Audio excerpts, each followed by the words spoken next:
Okay, so what I would like to give some space to tonight is understanding and giving space to Rogers, not just as a psychotherapist, but also as a visionary, as a philosopher, as a peacemaker, as an eco-philosopher, and as many other things. Most of us, I believe, who are here tonight, who are joining us at home, are person-centered therapists or integrative therapists, or working within the health healing profession. And I reckon tonight is an opportunity to expand our knowledge of Rogers a little bit more into the wider world and how Rogers already has responded in so many ways of how we can potentially contribute or respond to the planetary crisis we find ourselves in. At least that was how I understood Rogers from the beginning when I started my studies in 2017. I started reading into Rogers just before that a little bit, and it was already clear to me when reading into his work that it was much more than just a framework of therapy or just, let's say, a modality or anything that was just focused on how to be or treat a client. I realized there was nothing about treating a client. It was something we learned about how to be a person, how to be in the world. So Rogers made it very clear that it is an approach. It's a way of being that can be integrated and lived in different areas of life, also be invested in different sectors, area of work. And yeah, so tonight is kind of a pokey question. Is the person-centered approach offering us the key to survival? And so I wanna start going right into that.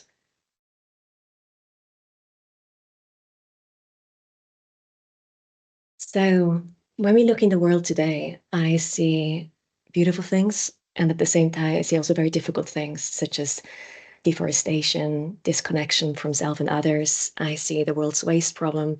I see extensive livestock farming, extension of species, deforestation. I see pollution of air, soil, and ocean.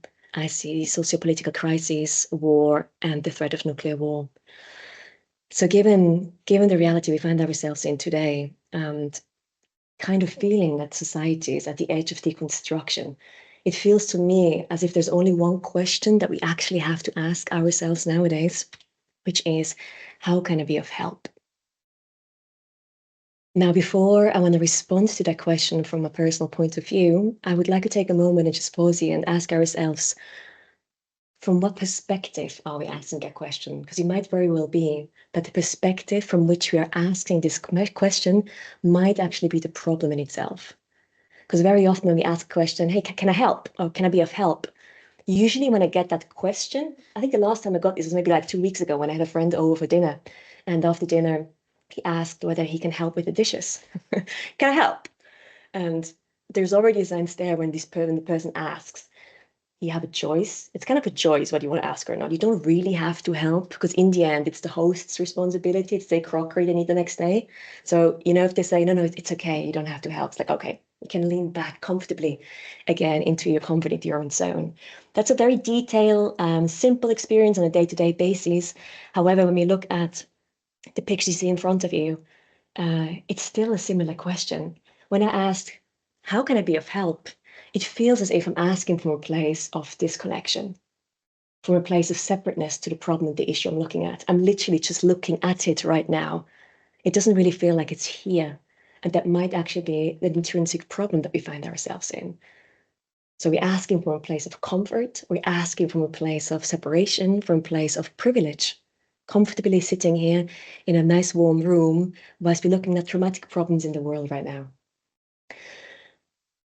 This problem has already been pointed out by the deep ecology movement and the eco-philosophy in the 1970s, where it was something called around the man in environment approach that we took. So quite separate. There's the man or the person in the environment, but there's a sense of disconnection. Now, what eco-philosophy or the deep ecology movement suggested at the time was that all life is interrelated and humans are creative actualizations of that same process.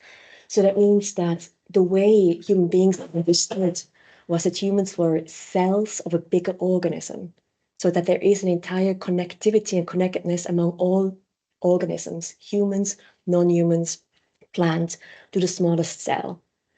So if you try to understand, if you ask this question from that place, it would feel different somehow. And we get to that later.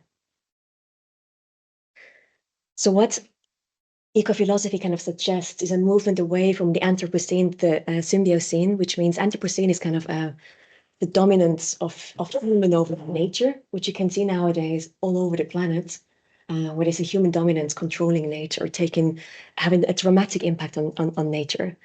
And we're trying to move towards a more symbiosine way of living, an era where there's symbiotic living, where we're depending on each other, we're connecting, we see ourselves as equally as of value as of any other organism. And I think that is a massive issue, because I think nowadays, with the approach that we take from separateness, there is a sense there of giving value, but also taking value away. We're putting us on the top of the pyramid. So in a place of domination and supremacy, and that is an issue in itself. Now, for the person-centered practitioners among us, all of that probably sounds already quite familiar, because Rogers himself, he did write about organismic theory. His entire philosophy of human nature is built on organismic theory. It's no secret that Rogers' philosophy on human nature had influence from Alfred North Whitehead, who was this mathematician and philosopher back in the days, and he believed strongly and made big suggestions that the universe is not unfolding process. The universe is alive, it's unfolding, and it's in process. Now, this way of thinking resonated with Rogers, but there wasn't something that was already really established at the time. It was particularly, the universe being alive was something that's actually been with us for a long time, but it kind of stopped in the 17th century with the beginning of the Enlightenment era in Europe in the 17th century, around that time, where the understanding of universe being more like a lifeless matter that we did research on, scientific evidence, and all the understanding of connectedness shifted into something different. So bringing the organistic theories back through deep ecology and person philosophy at the time as well felt quite revolutionary, but it was actually kind of a renaissance of what was there before already. So yeah, Rogers too understood the connectivity among all life, from the organismic life all the way up to different life forms. He had something that he described as the actualizing tendency, and I'm sure most of you are familiar with the theory or the concept of the actualizing tendency, which says that every living being, non-human and human, has a motivation within, or a tendency to reach its potentials and to move, if the right conditions are given, to develop towards a more fully functioning version of themselves. In his later writings, Roger took that even a bit further and said there is actually an entire direction of energy of the universe, from the smallest cell into the universe, direction to further evolve into change and change going forward. So real interconnectivity among all life, which really strongly familiar, I find strong connectivity to eco-philosophy. So I want to speak a little bit more, because I think the formative tendency that I mentioned just the last is one of the key concepts that will be joining us over the span of tonight. So I want to give you a little quote here. So the formative tendency, Roger's quoting here, I hypothesize that there is a formative directional tendency in the universe. In humankind, this tendency exhibits itself as the individual moves from a single cell origin to complex organic functioning, to knowing and sensing below the level of consciousness, to a conscious awareness of the organism and the external world, to a transcendent awareness of the harmony and unity of the cosmic system, including humankind. I'm going to talk quite a bit about Carl Rogers tonight, so I just want to honor at this point that some of you might not know Rogers, and I kind of hope actually some of you don't know him. That means that you just came here with good faith. So Carl Rogers was mainly known for his work as a psychotherapist and psychologist. He's one of the co-founders of humanistic psychology, alongside with Abraham Maslow and other philosophers and psychologists at the time. Rogers was very immersed in developing a therapy that he called non-directive therapy, that developed into client-centered therapy and person-centered therapy nowadays, let's say between the 1930s and 1960s, with further evolutions until today, really. Rogers was mainly known, as suggested before, for his work in psychotherapy and the contributions he made in person-centered therapy and humanistic counseling. However, as I mentioned before, Rogers was also an educator. He contributed a lot on person-centered pedagogy and how to learn based on Heidegger's philosophies. We might touch upon that a bit later if we have time. Yeah, and tonight we want to give space really to understand Rogers as an eco-philosopher. It was interesting when I started doing preparation for this presentation tonight. It came up in my head. I want to take Rogers seriously as a philosopher, and I came across a paper from Bernie Neville, who called the paper. He talked about that at the World Association conference in Vienna, in person-centered experiential counseling and psychotherapy in 2018, and he had a keynote speech on taking Roger seriously, and he talked about taking him seriously as a philosopher. And I want to honor Bernie Neville because I think his call wasn't heard the way I would like it to be heard, um, and honor his legacy as well, because Bernie Neville isn't with us anymore today, unfortunately. So I want to kind of give space to that and take Rogers with him, take him seriously as a philosopher. And I want to start doing that by digging into some of Roger's work with you together. And we're going to start with the note on the nature of man. I think throughout the span of Roger's life, he kept asking quite ontological questions. What is human nature? What is a person? So let's have a quick look at what Roger thought a human being is. I have come to know men most deeply in a relationship which is characterized by all that it can give for safety, absence of threats, and complete freedom to be and to choose. In such a relationship, men express all kinds of bitter and murderous feelings, abnormal impulses, bizarre and antisocial desires. But as they live in such a relationship, expressing and being more of themselves, I find that man has a nature. My experience is that he is a basically trustworthy member of the human species, whose impulses tend naturally to harmonize into a complex and changing pattern of self-regulation, whose total character is such as to tend and to preserve and enhance himself and his species, and perhaps to move it towards its further evolution. So we can already see what we talked about before briefly, the actualizing tendency formed quite early on when the Watcher started writing about psychotherapeutic practice and theory. So it's really this strong philosophical um, embedding and foundation in his work, which particularly when we work with other psychotherapists, that's the main thing we're only and mainly interested in is I want to know what is your philosophical understanding of human nature and how does that impact your work with people? And also as a human being, what is your philosophical take on human beings? What are they? Because our interactions with them will change depending on our philosophy that we have.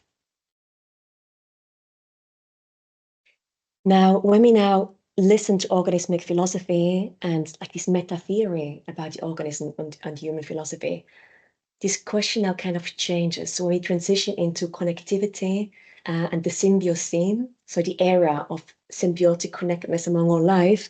We don't maybe ask this question that way anymore of how can I help from a man in environment perspective, but maybe this question then changed into something like, how can I help myself? Because I'm part of it. Or maybe something like, how can I help us, the life to which I belong? And it's a different stance that we take. And in my perspective, a much more meaningful and personal approach. So suddenly, when we think about back the idea of making washing somebody else's dishes is understanding it's mine as well, even though maybe I don't live in a house. I'm part of this. So it's a shared responsibility. Now, what can Roche's philosophy and theory offer us in responding to the planetary crisis? That was kind of the question I asked myself when I was digging into some research myself. And I was very curious because I've always, since I was a child, very curious to understand, like, why are we so disconnected? Or where might be something there in this philosophy that can help us to bring the human understanding closer to the natural understanding, bringing us both close together in a human nature relationship. I appreciate that the question was quite big, and I think that's how research develops. It starts quite big, and then we try to narrow it down. And I know we've been learning that at the moment in our dissertation module, but just to get it all, it's just smaller. And so that's then what I did.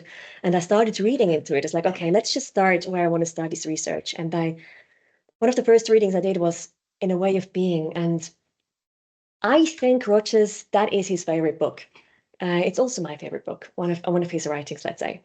And I started reading into it. And one page particularly that stood out for me was Roger's writing about the quality of the person of tomorrow. The quality of the person of tomorrow encompasses qualities that Roger sees in the person of tomorrow, a person who's more fully functioning, who's more authentic, and he attributed, or let's say hypothesized, different qualities to that person. Because he says in working with human beings, he came across people who have developed, who've worked on themselves, and who have, through that, shown intrinsic qualities to people. So I want to kind of emphasize that the qualities that you see here, and we're going to talk about some of them in more detail, are not necessarily something that were just said, you got to learn those. That's the qualities you got to learn. But it's the qualities that he thought are intrinsic to a human being. And when given the right environment, they will come to flourish more. Now, for my particular research, the two qualities I was mainly interested in was authenticity and a sense of attitude for nature. So I just kind of picked those two. At the time, authenticity, or within the person and the context, congruence, has been quite well researched already. We know that the therapeutic qualities in therapeutic space is what the therapist offers to the client. By offering congruence, therapist congruence to the client, there is research demonstrating that higher levels of authenticity in the client are developing. So there's quite a lot of established research there that, yes, a more fully functioning, flourishing human becomes more authentic. But there's very little research been done about, do they actually also, are they also more ecologically sensitive? And what Roger writes here, the attitude towards nature, he says, those people, they feel a closeness to and the caring for elemental nature. They are ecologically minded and they get their pleasure from an alliance with the force of nature rather than in the conquest of nature. And when I read into that, that really personally touched me because I reckon that was the world that I wanted to live in. It's like, that sounds great. That resonates with my inner philosophy, that resonates with this philosophical stance and deep ecology. However, at the same time, it also was some level of distress and discomfort there, because really what I saw in the world was not necessarily that, but I saw a conquest of humans over nature. So I felt like, okay, I wanna see whether there's something there that we actually can work with. Maybe there is something there that we've missed. Roche's written many books, and that's just on 2 pages, 2 little words. But maybe if you take ideas in little sentences seriously, maybe actually there might be something there that we can work with that may has big consequences or big contributions for bigger change. So that's what I then did. I tried to find out how those two actually relate to each other. Is a more authentic person actually more ecologically sensitive? And that actually became then my research question and the way I went about it. So I'm going to take you now briefly through the research I've done. So I'm going to take you through some of the measures I use to approach the research. And I reckon I'll show you that because I want to also invite you, if you do have ideas, or if you're interested in some philosophy that Rogers wrote, go and try it. It doesn't have to be heavily complex, but create something, pull things together, and let's validate it because we need it. There's a lot of theory and philosophy there, and for us to now attach also validation of that in our reality, in the lived reality, is really important. So what I did, I chose to measure authenticity, and I know there might be some skeptical people here tonight, including myself, when it comes to quantitative research. What can scales really say? What can scales really transfer? What is really representable? And yet at the same time, that's as good as it got. So we used an authenticity scale, and we have measures in it that say something like, I feel disconnected from my true self, or the opinions of other influence me strongly. And then we ask people to rate themselves. And for the ecological sensitivity, I chose different measures to have like a little bit of variety. So the measures I chose are the CNS, the connectedness to nature scale, the love and care for nature scale, and the ethically minded consumer behavior scale. The brief social desirability scale was also implemented just to kind of cut off the inauthentic people that couldn't authentically, let's say, contribute to the research the way we needed them to. Now, what did the research findings say? So the findings actually showed that the statistically significant positive associations between authenticity and connectedness to nature, love and care for nature, and ethically minded consumer behavior. So what does it mean? So it means that people who scored themselves higher on the authenticity scale also scored themselves higher on all the other measures related to ecological sensitivity. And that was fantastic news. Of course, you should not be biased, but I was thrilled. Clearly, there was a sense there is a potential there potentially to conduct further research on that as well and to better understand it now how this relationship actually looks like. Because at this point, we don't know. We know that there is an association, there's a correlation there, but what comes first, we don't quite know at this point. research so far suggests that ecological sensitivity or connectedness to nature is like leading like psychological wealth. So there's a lot of research where people are being taken into nature for there's research done on counting butterflies together, sitting together in the wild, wandering through like nice paths that have been made, and then they measure the impact of the eudaimonic experience, such as personal growth, authenticity, and they can see that when we are in nature, for example, we develop more authenticity. So there is research establishing that. However, we've not quite seen yet, what if we develop authenticity? Do we automatically, by becoming our true selves, more connected to nature? And that is the research I am interested to now actually build up on what we are talking about today. So yes, you were able to validate the hypothesis. The authentic person feels indeed more connected to nature. And means, what we asked before, yes, there is a connection. And that made me actually think, okay, if that was validated, what if you look at all the others? What's the relationship between openness and, let's say, a person have more openness to themselves and the world with a sense of shared purpose and feeling more closer and connected to people around them? Or what about, do more caring people, people who feel more connected, more caring for themselves and others, also have less materialistic instincts or interests? So for everyone here who wants to do some research and still hasn't found an idea yet for the proposal, that would be one, maybe. So yes, even though that's just a small paper that Stephen Joseph, who I think is here tonight. Hi, Stephen. Even though it's just a small contribution to the field, we do believe that it has a big potential to contribute to something bigger.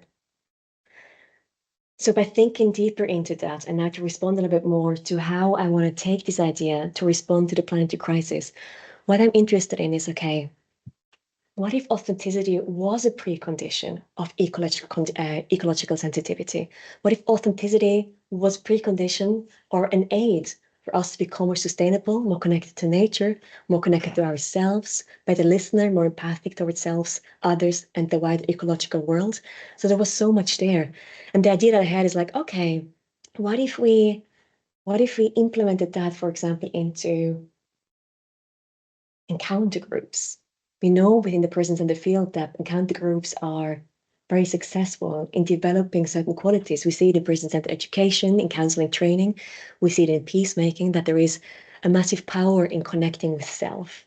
What if a consequence of cultivating authenticity in a small group environment cultivates also sustainable attitudes that Rogers suggests?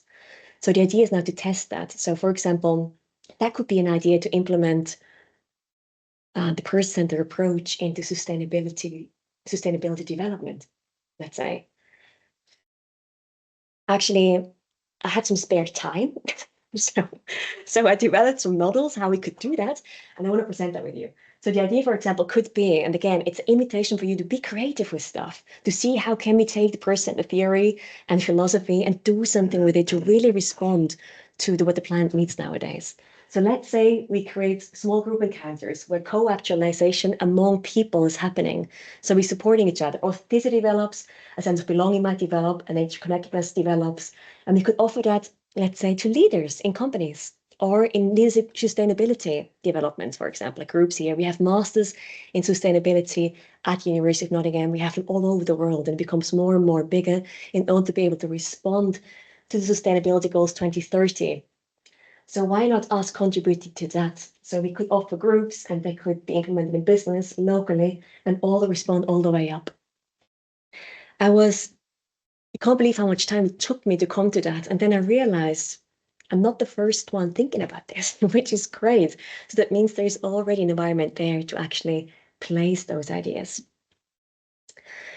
But before that, is the person-centered approach offering us the key to survival? I think yes, the person-centered approach can indeed be of help and respond to the current crisis we find ourselves in. The person-centered approach could take a catalyst role for positive change on a global scale when taken seriously. And the person-centered approach could play a key role in responding to the Sustainability Development Goals 2030.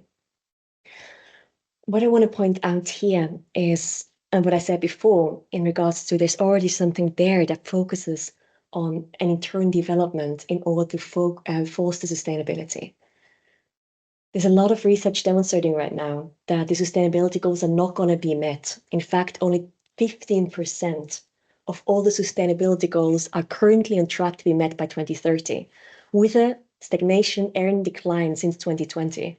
So we're far off in meeting the sustainability goals.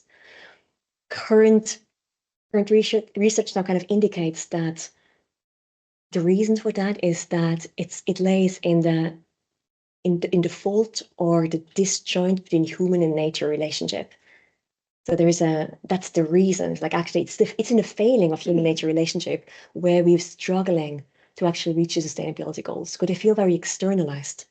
It's kind of be telling human beings of, you should be recycling, you should be doing this. We put policies into place. We make human do stuff from a perspective of not really trusting them, but actually at the core, you do want that too.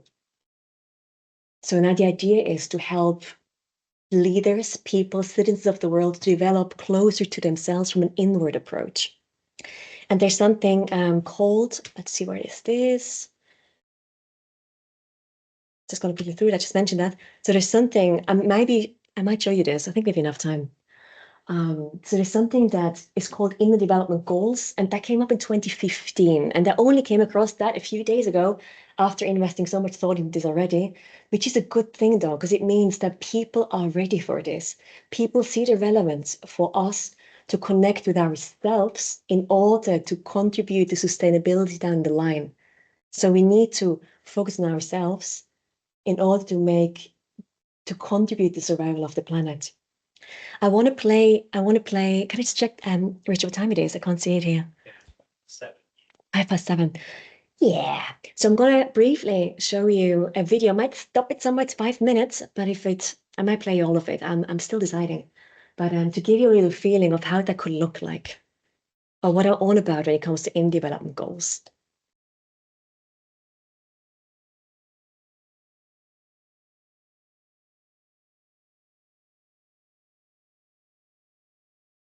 Hey, I wanted to show you this video because I think it's quite a nice video. And I feel like we need something like this for the Center for Research in Human Flourishing. It's quite flashy. It's captivating, and it also demonstrates something of relevance. When I watched this video for the first time a few days ago, I couldn't help myself but think that is all there already in the person-centered theory. That is all there. Talking about it's based on a growth model, like all developing, all moving forward, like all connected. What they said, you're becoming fluid, flowing, building to grow. Everything that said, the vocabulary is very strongly related to person-centered theory and practice. However, none of that is visible on the website. Like none of that. So that's even though that sounds really great, and clearly you see all the people that contribute already to that project, and they have these huge events where people come together. And yet, I'm wondering what is the underlying philosophy? What is that holds all together, the theory there? Because I think Rogers actually offers it. Why should we do, connectedness, appreciation, inner compass, integrity, authenticity? All those words maybe sound a little bit different in the person-centered theory, but they bring exactly the same thing forward. So that could be a place where we could establish ourselves. That's where we can bring ourselves in and actually offer pedagogy on how to actually develop those qualities that clearly people seem to now talk about as being key in promoting sustainability. Currently, there is very limited research out there of what pedagogies actually promote such qualities. Although there's a lot of it there telling us, okay, you have to be authentic, we have to have self-awareness, you have to be present, we have to have empathy and compassion, being able to trust, being able to listen, being able to be creative. So in all of that sounds great. And most people very listen to that and feel like, yeah, that resonates. That sounds good, that sounds relevant. So, but how are we going to do this? Do we teach these at people, or do we again trust people to be all of that when given a certain environment to develop those qualities? And maybe the person-centered practice has something to offer here by developing those qualities from an inward approach. And this could be could become an integral part to sustainability education, for example.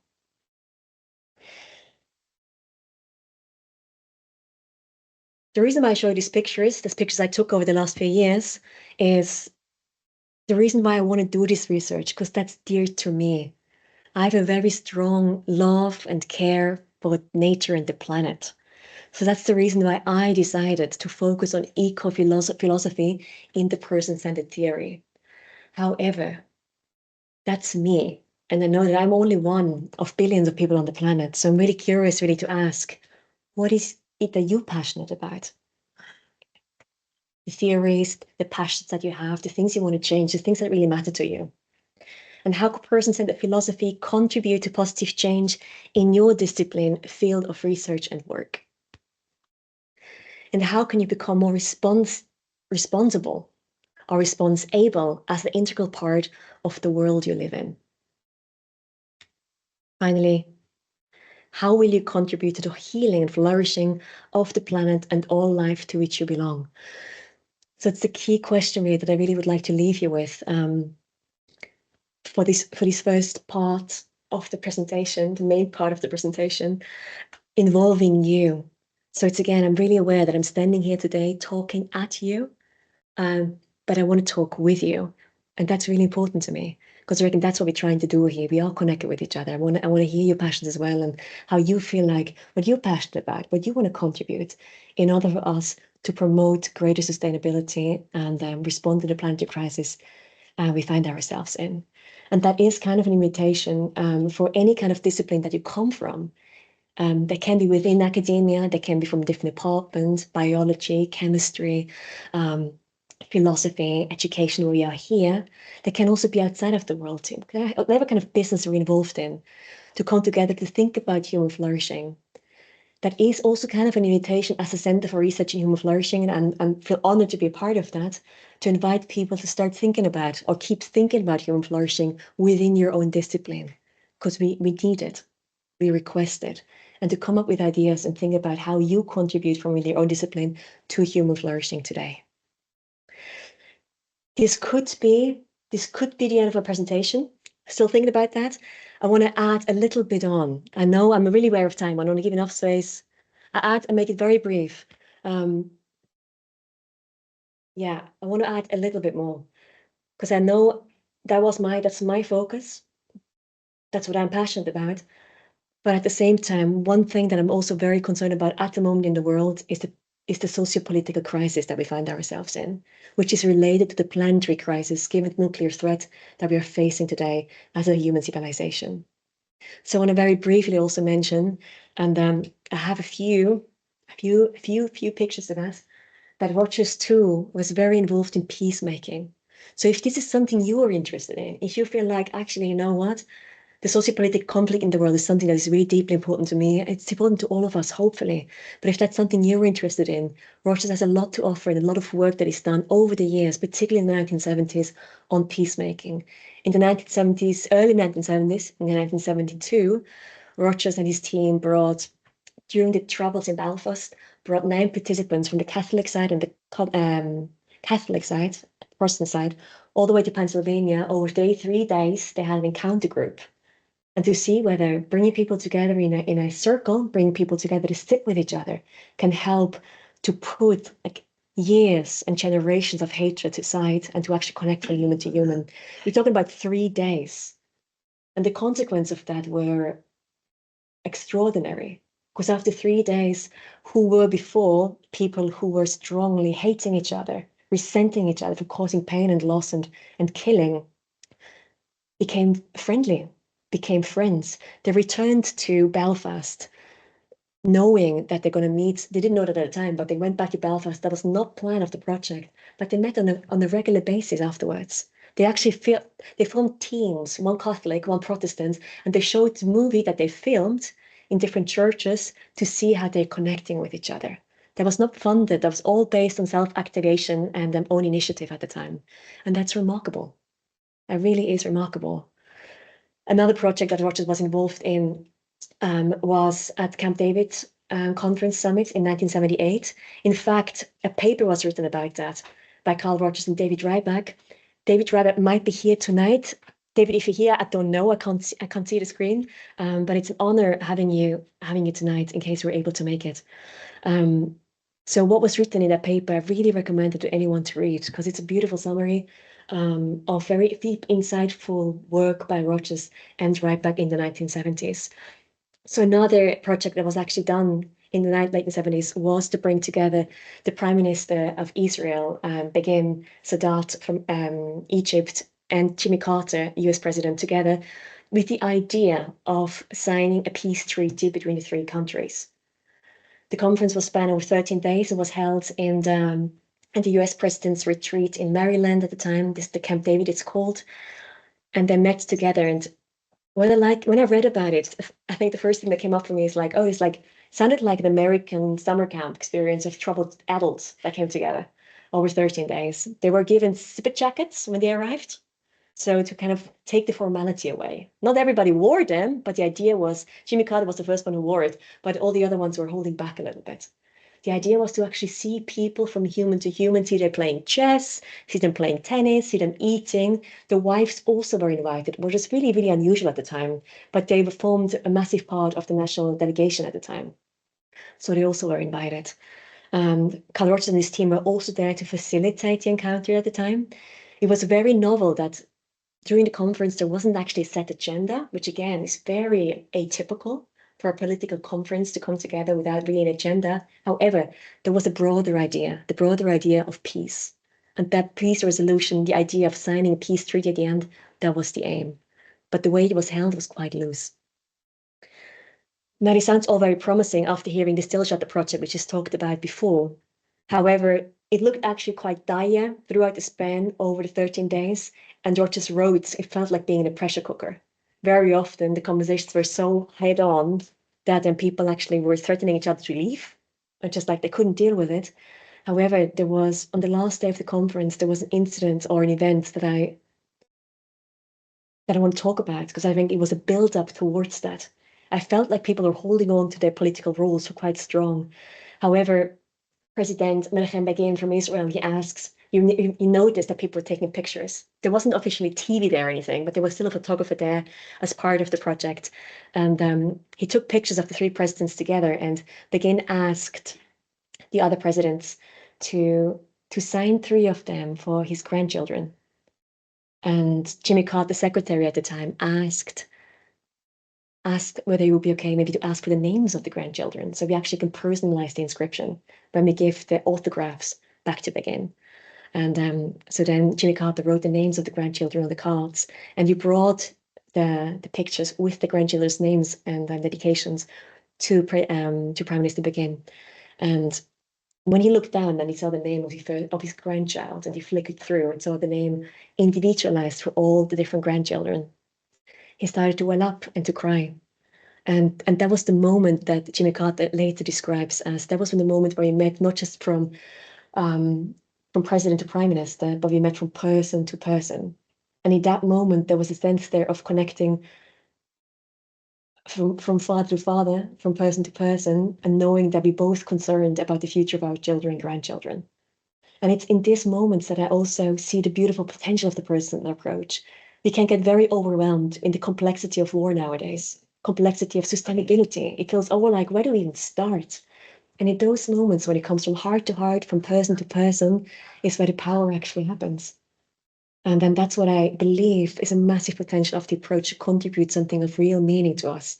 It shows us how we can engage from person to person, where the change happens, where the massive, whether we go into war or sign a peace treaty or not, that's really, it's a human encounter in that moment that's changed the conference into a massive success. Now, as mentioned, yes, conflict is very complex and we have to start really at the local level. So before coming back to the model that you saw, it's the same again. It feels like it's out there, but it's really here. So on a local level, how can we contribute to peace? Can we facilitate qualities that we believe are helpful to the others, such as empathy, congruence, unconditional positive regard, to our family members, to our friends, in school, in workplaces, and to take the complexity away and make it something that we have power over, from the cell again, all the way up into the bigger organism. The last thing I want to mention, and then I really stop talking because it's been almost an hour now. I don't think I've ever talked for so long for a presentation, so I'm sorry for that. um, Let me just find the last slide. Here we go. So we talked a lot about crises today.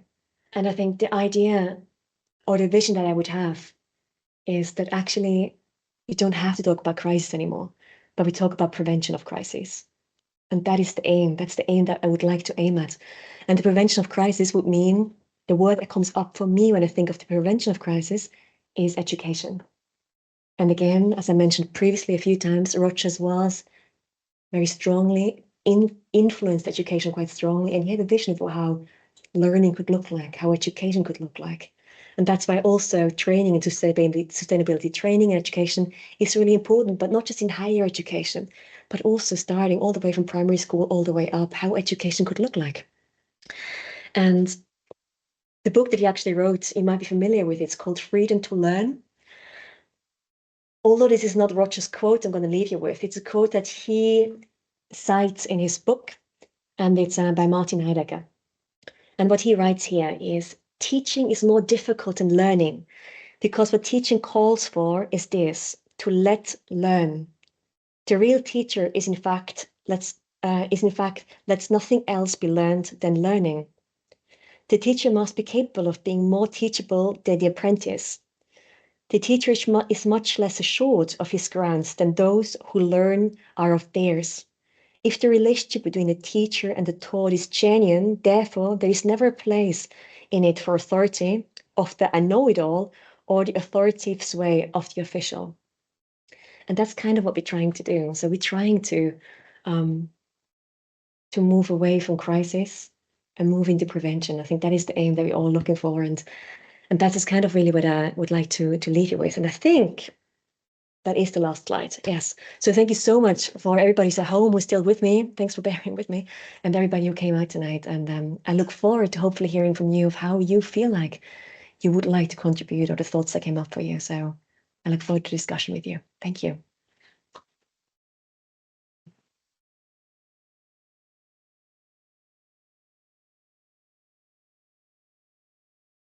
So I wasn't able to follow the chat, but if you do have any questions or any thoughts, you can either obviously ask them here in the audience, or you can ask them at home, either in the chat or just raise your hand in case you do have any input, any thoughts that you would like to share.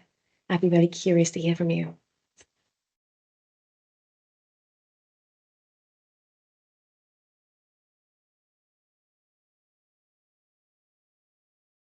I can see there is some thoughts. Yes.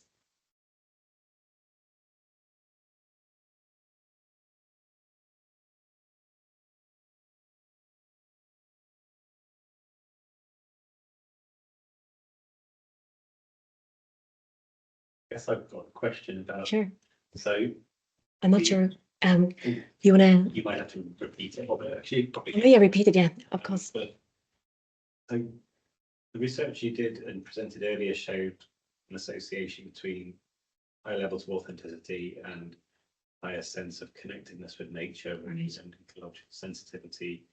And so one way of approaching inner development goals or tending to the planet well, would you say, is potentially to try to encourage greater authenticity through more genuine relationships with people? Is that a kind of viable strategy to try to respond to the crisis, or I don't know? Yeah, thanks for asking. I'm not sure whether you're able to hear that question. Did you hear this question? Otherwise, I'm happy to repeat it. I might just repeat it anyway. So Richard was just asking whether, if I heard you right, whether the cultivation of greater authenticity can happen, or the hope would be that we can maybe foster authenticity through the relational aspect or through the encounter. Is that what you're asking? Through genuine relationships. Do you see that as a viable path towards greater caring for the world and greater Yeah. a way to address the crisis as you see it? Yeah. Whether I see greater relatedness as a path forward for greater sustainability. And I would definitely say yes. And definitely, I believe that the internal development goals suggest that, because it sounds like a good idea, but I truly believe that through greater connectivity with others, which I believe starts with ourselves. So in order for us to be able to relate to somebody else in a meaningful way, there is some pre-work possibly to be done. So connecting with ourselves, I imagine it can be a gradual process. But again, this is now an understanding that I hope to put some more research into as a consequence of this first study, to see whether feeling more connected to ourselves, being more in interrelation with the others, contributes to something that brings greater sustainability, that brings greater thought of care for the planet, but also society. Might be something. Right. One way I might be able to. Yeah. Yeah, I genuinely believe that by us, there's a great capacity by taking, again, the approach very seriously. It can be very much adapted and lived in the now, in the one-to-one relationship, the way we interact. I guess with myself. And working on yourself first. Yeah, I would agree to that. There is a question from David. I hope I can unmute you, David. Let me just quickly check. Allow Mike. I think, David, I think you can actually say something now. Yeah, can you hear me? Yes. Hi, thanks, Awa, for that talk. That's really fascinating and really good to see you talking about your research from before. And I was interested to hear you linking this idea about human nature and the actualizing tendency as being a way for understanding our sort of, let's call it our innate connection with nature or something, that this is a way for us to understand how and why we might develop more in this direction. And I think this quote somebody, Rob, has put in about congruence begets congruence. So because I think you're saying, so by becoming more congruent, then we're more likely to act in this way, which is towards being sustainable and more sort of ecologically minded. Now, that sounds like a really important statement to make, given that some people might say that part of person-centered theory, or the idea of human nature, is irrelevant. That you don't need to understand human nature or an actualizing tendency. That it's just what you do, and that's what matters. But it seems like you're saying from the research, from the way that people are trying to develop sustainability leadership and so on, that actually that doesn't seem to have been considered to be sufficient. And all of these people who are working in this field at the moment are actually saying that it's what happens inside that's mattering to people, and this search, this turning inwards and connecting with nature in us, which is what is going to lead us forward. So I just wondered if you'd be able to sort of, that's just a thought, comment about this position that you're taking about human nature being really central in these proposals that you're making. Yeah. I hope that sort of made sense. Yeah, thank you so much for the contribution. Yes, absolutely. That is the point I'm trying to make, because I reckon particularly the developments now, which are very needed with the internal development goals, and I really, really welcome them. And at the same time, they could be so much stronger and so more influential if we have, in our conversation we had, David, yesterday, we used the word a meta theory that is currently missing to that, actually. The meta theory behind that of actually those qualities that we saw before, that these internal development goals kind of suggest. They're not things just that we can learn, but I believe that they are intrinsic to us. So that's in the theory what we suggest from the person-centered frame of reference.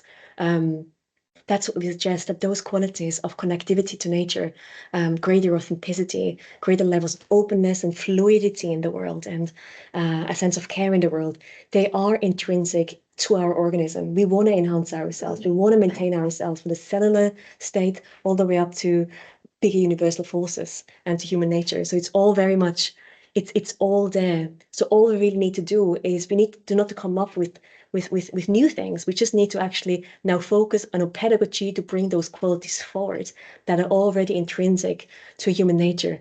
So yes, I believe the focus on the philosophy underneath is very, very crucial. Otherwise, it feels something is missing, something of deep relevance missing of what actually building on those ideas. Instead of them being loose-end ideas that somehow are disconnected from us, we need to connect them to something, to the foundation underneath on which those ideas can grow. And I believe that the person-centered approach offers us this meta theory or this philosophy by saying that those qualities that we all now start talking about when it comes to internal growth and internal development goals, all of that is already there. We just need to create an environment for us to bring that forward in us. And again, the idea could be doing research around encounter groups to see those flourishing and coming more forward. I mean, therapy is one possibility, but it's just one of them. There's many other ways. Education. So yes. So thanks for emphasizing the point again, because I think that's the key point really that I'm trying to make. Yeah. Yeah, sure. Yeah. James. Well, I'm not sure it's a question so much as in your presentation you talked, but at the beginning about from a place of privilege, helping from a place of privilege, and you also asked the question later on about what are you passionate about, and I think I'll share that if that's all right. I feel sometimes I've noticed that people who are very passionate about the environment and about the world and its destruction, I've been struck sometimes that this is my feeling, that they care so much about nature and the world, but I think about what about human beings? What about the poor? What about people who are living in abject poverty? And I don't know whether this is my impression that people from a place of privilege from Western richer countries, that they're, I think sometimes that's how it seems, that people seem to care more about the natural world than about other people. And if you made your point about we're all interconnected, human life, and so that's an observation that I've felt, and James, can I just pause you quickly? I'm just going to quickly translate that into the microphone so that people can hear you as well. So we just had a contribution of the audience from James was sharing a really valid point. You're saying very often it sounds like what you're saying, the observation that you make in the world is people seem to care more about the natural world than actually people in poverty. Yeah. People in general. Yeah. And you're curious about that, and then you were. Yeah. And I just feel, for me, the roots of the crisis is capitalism. That's what I think.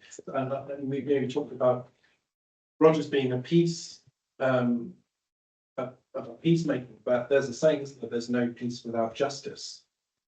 So can we truly have peace in this world when there's injustice, when people are being exploited, which capitalism is as a form of it, is exploiting people. Yeah, so you're mentioning the issue around capitalism. Yeah. Of us being exploited by a system that we find ourselves in. And I reckon it's a really important point. Because again, when we talk about capitalism, when we talk about the system very often, again, we're taking quite an externalized focus. Like it's the system, it's a system, the capitalist system that makes us living, promoting very unequal systems or inequality in the world, because there is the systems in the world that we're struggling with.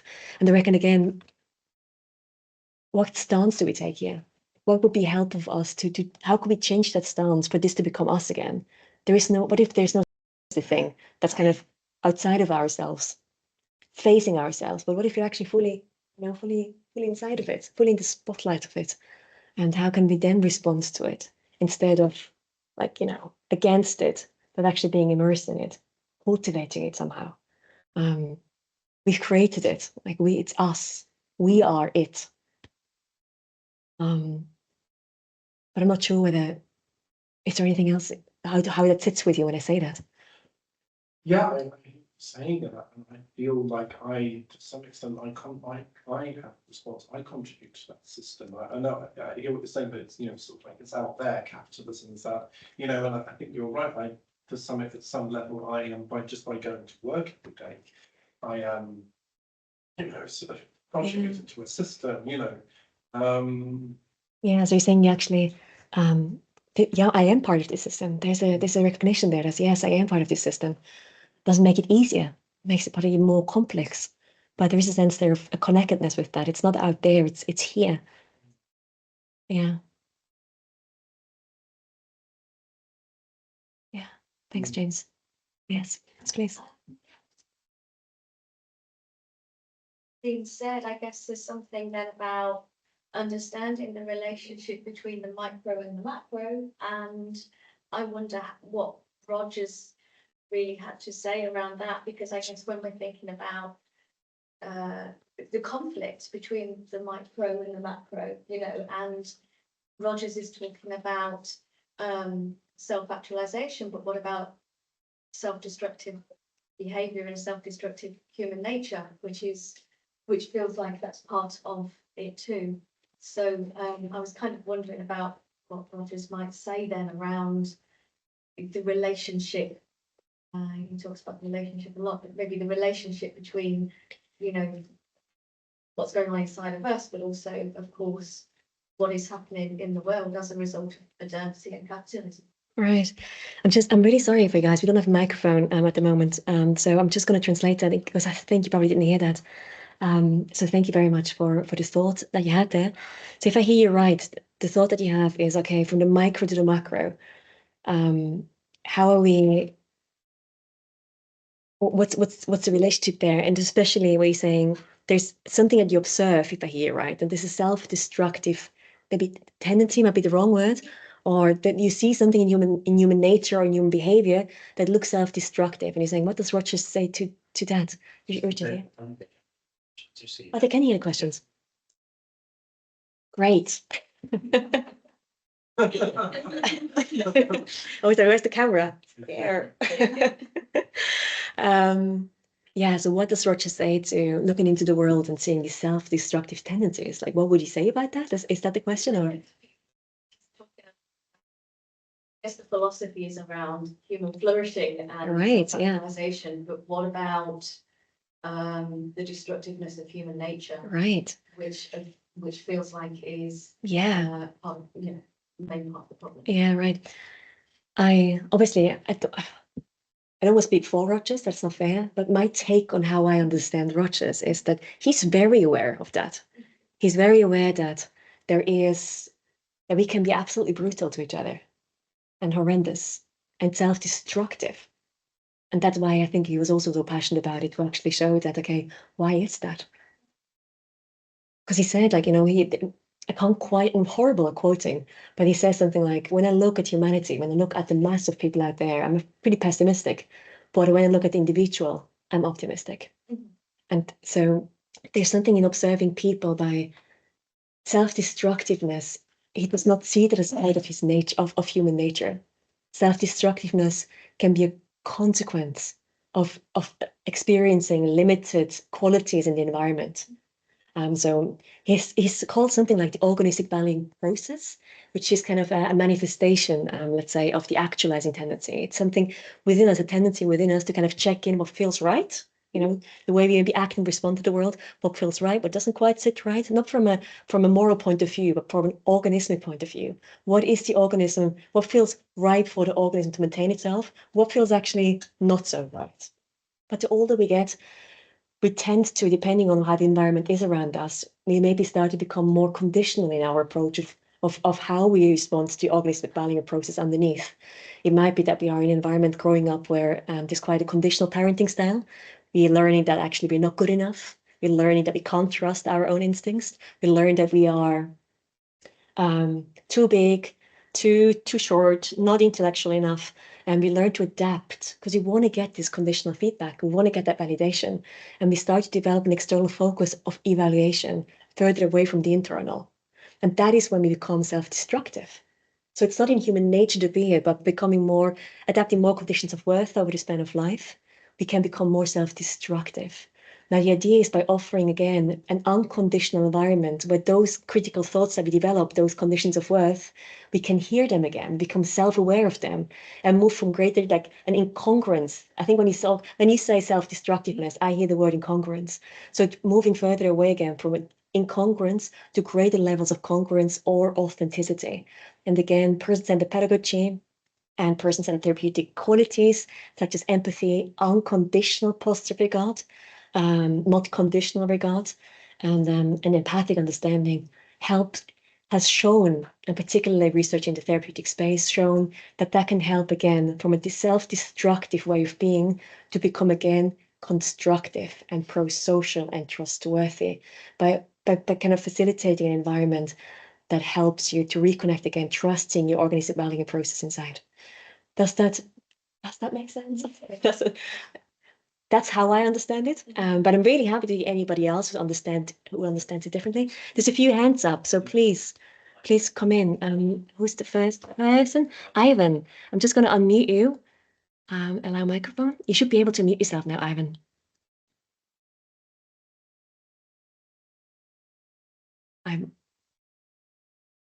Ivan, can you hear me? You should be able to unmute yourself. You're still on mute? You're still on mute there? Let me just see that I may... No. Do you see maybe a little microphone in the corner left or top?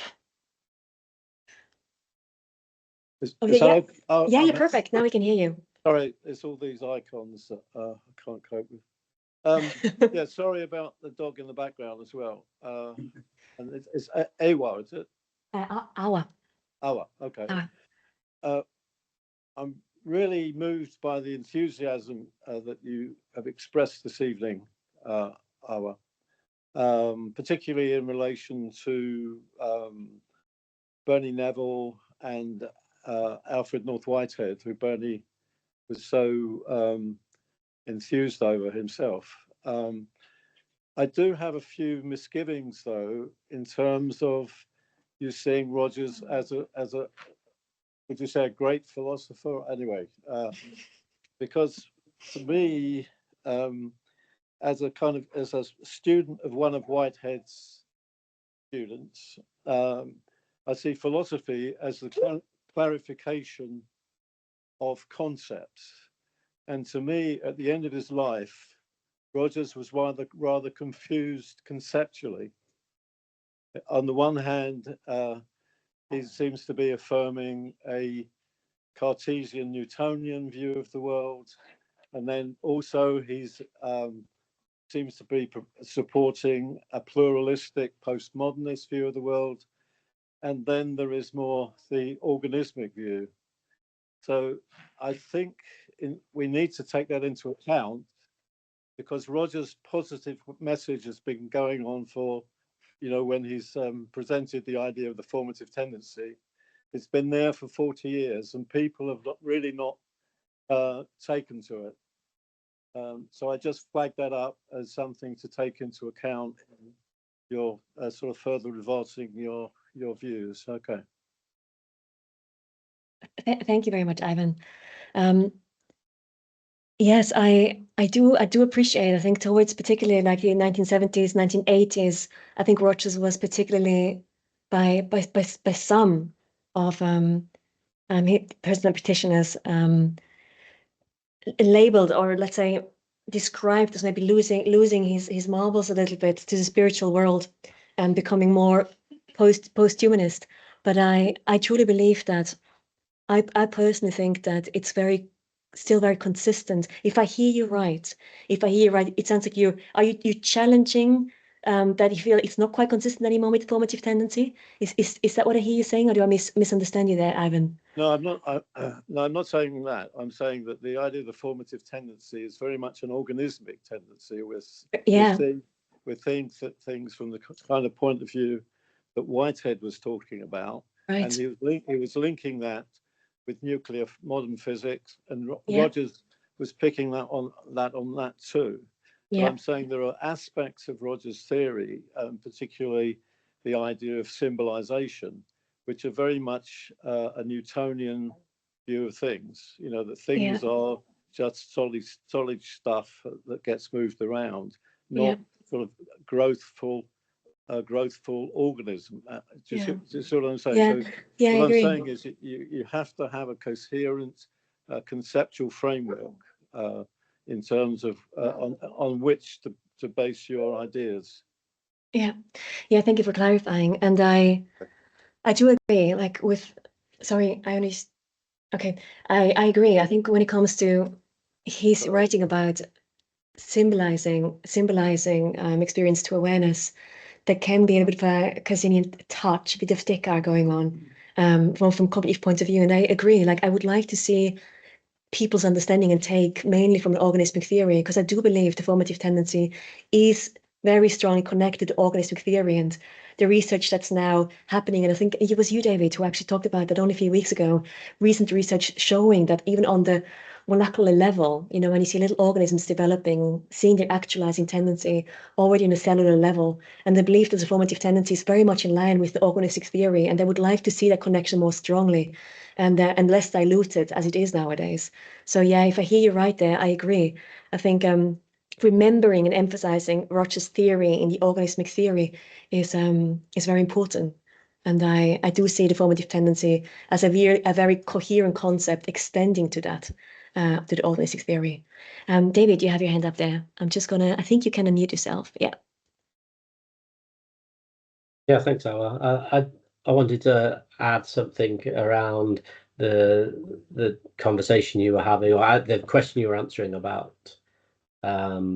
sort of human nature and the idea of sort of self-destruction or self-destructiveness or destructive acts or behavior. And I think what I was thinking about that is that it's very difficult, I think, to actually establish what is human nature.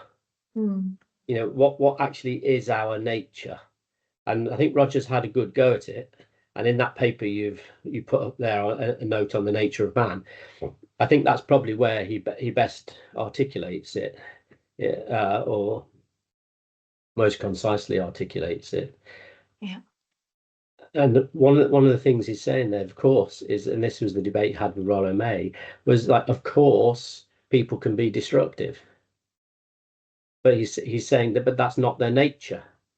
So one of the things he's drawing out is the distinction between potentials and nature. And of course, people have the potentials, as he said, to do all sorts of things and do many, many different things, including being destructive. But that's different to our nature. That's different to the beingness of human.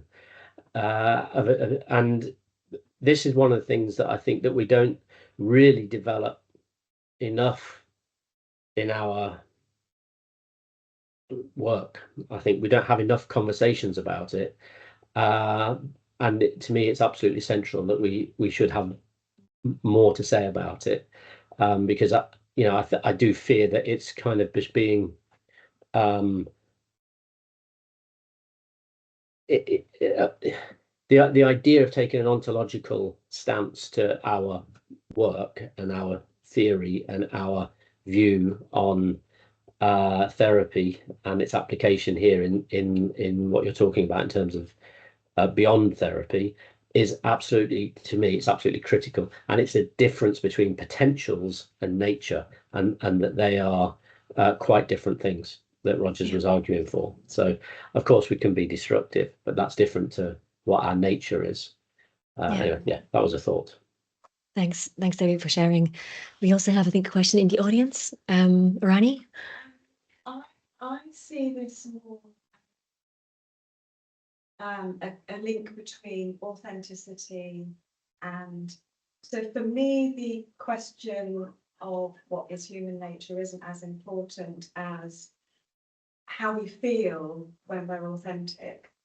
So I think the point is authenticity, congruence, results in a feeling that is right and good. And we may or may not be destructive by nature, but that doesn't lead to a feeling of wellness and flourishing. So I think the emphasis should be on how we feel when we are authentic. And when, you know, if you look at the sort of the world and animals in general, I think animals, we are just animals, and some animals are very destructive and they kill each other. And I think the question of what our nature is not as important to me.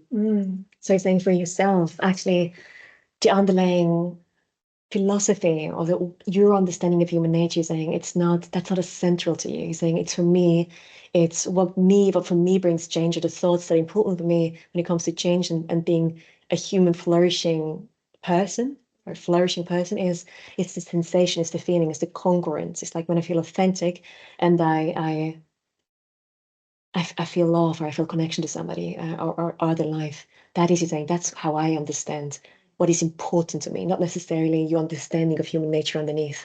Did I hear you right there? Is it that? Yes, and I really appreciate that. And I think from the point of view what David's saying, if I hear him right, and also myself, I do believe that the challenge that I maybe hear there is when we do see this as a potential, we have the potential to be connecting with life. We have the potential to be great. We have the potential to be destructive. We have the potential to be horrendous. We have the potential to do abhorrent things. And I think what David said is that's a difference there. But if we do focus, if the potential is here, but what's underneath, you know, if that, the potential, we have a potential for anything. But if there is a nature there that we believe in, a nature that we know is there is quite a strong argument that we can work with. So actually, the potential becomes a consequence of what we believe in is already there. We just bring it forward. We just kind of, we believe we are trustworthy. We are pro-socially inclined. We are potentially connected to nature, and we can become authentic. And if you do believe in that, and we see that, and we have this approach, then actually the potential, we start to understand the potential from a different place. So, we can understand it from a different place. And I think there is something, it feels different. I hear your approach and it starts almost in a different place. From a more practical point of view, when I feel okay, when I feel connected, and I think the reality of it is then that. But it's more like we're talking about the meta-theory underneath that would support what you're saying. I'm not sure if that makes sense. I'm just going to take a question from the screen, and then I come back to you. And I think next person is Steve. I'm just going to allow your mic to come on. Yes, please. I think you can unmute yourself there, Steve. You're still muted?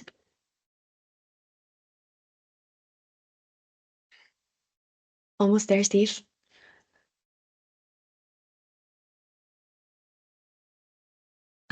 I think you should have in the left corner on the top bar a little icon with a microphone on it next to the camera. And if you maybe click on that. Yes.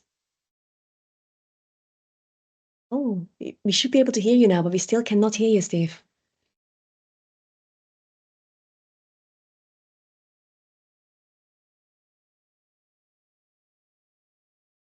Yeah, there might be some of the settings on your device that you're using. If you struggle with that, what we can do, you're more than welcome to write the question in the chat. If it's possible to write that, if it's a small one, we should try that. So why don't you write the question in the chat, and meanwhile, we're just going to take the question in the audience. And I think there was a hand up. Yes, please. I think it's interesting.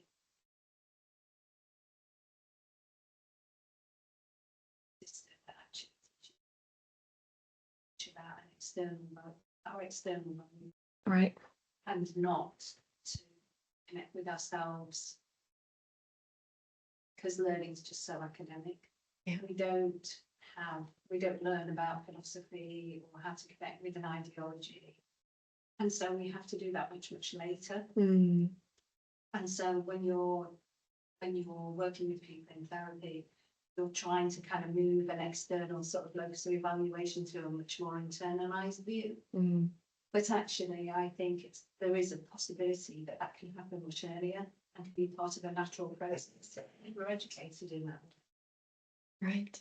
So you're kind of promoting the idea of investing the qualities that we talked about into much earlier education systems, so that they don't actually have to unlearn again. Is that?